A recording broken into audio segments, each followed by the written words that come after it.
تازہ ترین ویڈیوز کے لیے چینل کو سبسکرائب کر کے بیل آئیکن اور آل نوٹیفیکیشن پر کلک کریں۔ السلام علیکم، حق پاکستان نیوز کے ساتھ میں ہوں محمد جنید اسدی۔ پاکستان میں اسلامی مہینہ شعبان المعظم 1443 ہجری کا چاند کب نظر آئے گا؟ آپ کو بتاتے چلیں، شعبان المعظم 1443 ہجری کے چاند کی پیدائش بدھ اور جمعرات کی درمیانی شب 10:34 پر ہو چکی ہے۔ رویت ہلال کمیٹیوں کے اجلاس بھی جاری ہیں، جس میں شعبان المعظم کے چاند کی رویت کا جائزہ بھی لیا جا رہا ہے۔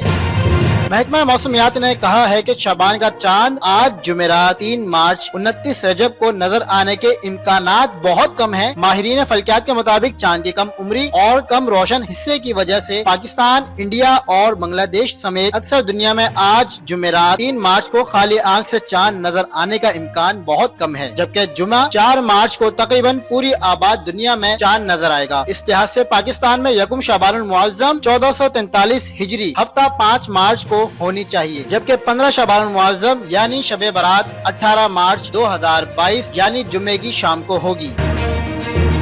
مزید خبروں کے لیے دیکھتے رہیے حق پاکستان نیوز۔